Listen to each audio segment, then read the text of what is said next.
Day 87.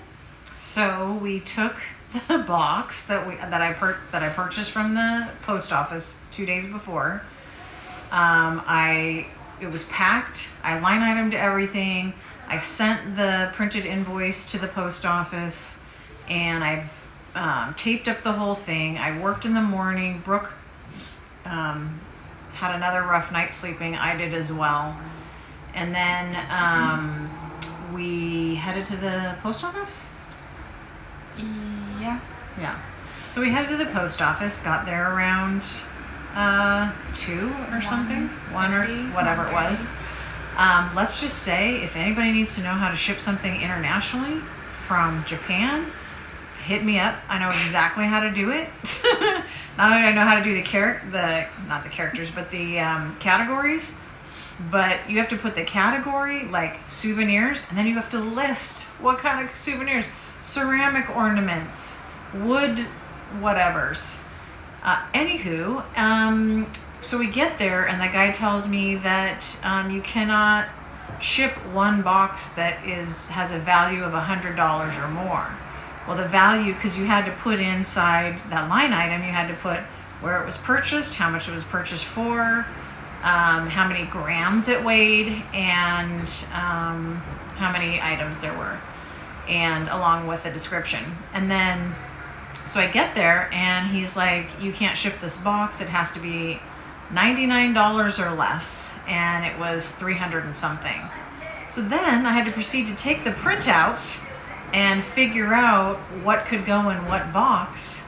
Also, just as a by the way, Brooke had separated everything and put them into little pouches. So she was giving people, some candies from a larger pouch of candies, or makeup or charms or whatever it was. And so it was all separated out into these little pouches that I had to make sure every line item was in that one box. So we ended up with 4 boxes, $120 later. No, $115 later. 3 hours at least minimum in there. Plus she had to go get my computer, bring it back, because I had to register again on the thing and then line item out each one of those. So I had to do 4 of them. I had to separate them out. And then on top of that, she was concerned about me because I was pale as a ghost. Yeah, she was pale. Her eyes were like rimmed and red, and she was not feeling well. And so after that 3 or 4 hour, whatever that was, we found this place called Mahalo Sky, which is a cafe that's themed Hawaii. So we went there as a little celebration that the mail got taken care of, and had loco moco and honey mustard chicken, and Brooke had a tropical smoothie situation. And then we left there, and we went because we also had a suitcase with us. Yeah, so the suitcase that she had to buy last minute in Kashiwa because she had too much crap with her, all the souvenirs that we just mailed. We need to get rid of that now. And in Japan, getting rid of large items is an issue because they have a shortage of ways to do that. They burn everything versus how we do putting it in the earth and covering over it or whatever it is we do. Garbage is a real issue here, and they're very serious about it. There's heavy fines for just, large things of garbage. There's no garbage cans anywhere. They're strict about recycling. So it's a real big deal for them because of their issues. Pretty much we can't leave it anywhere because we'll get fined for it if they find out if it was us. So anyway, we went to the store to see if we could sell it or have them recycle it or whatever, and they were like, we don't deal with foreigners. And then we realized that she left her computer back at the cafe. Yeah, so I left my computer at the all cafe. All the way across back to the cafe. So we walked back there. Well, while we were at the cafe, Brooke and I kind of looked at each other and were like, we cannot spend another night in that place. We got to find someplace else to stay. So we got a hotel, booked that while we were there, and we went back to the cafe, got my computer. Brooke needed to take another little break, so we stopped at a donut shop and had a donut in Kyoto Station, which is beautiful. It is a magnificent architectural building. It's glass and sculptures. Yeah, all kinds of things. It's really incredible. And then we came back to the place we've been staying.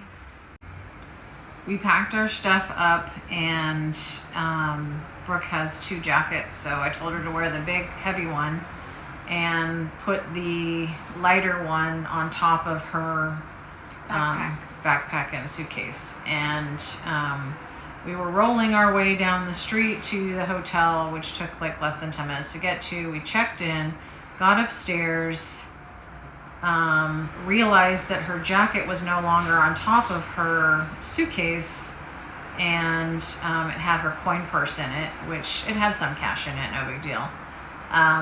But she loves that jacket, and now she doesn't have a regular jacket. And it also had my stick. Oh yeah, her metal stick. Did we do a video on that? No. She has a metal stick that is is about like an inch long, and when you pull the pin, it comes out and is like a baton. You can like whack people with it.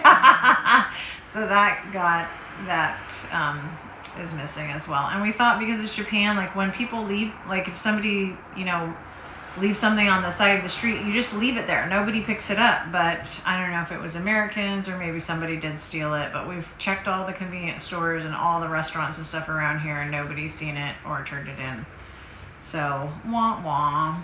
No jacket, no coin purse. Whatever. And at least we finally, after me running after being beyond like dead and not good sleep, just running everywhere, and finally came back, finally rested, took a shower, and then asked to go to the convenience store at 11:30 p.m. and she agreed, and we got a snack, and then we called it a night and actually got a decent rest. Woo woo.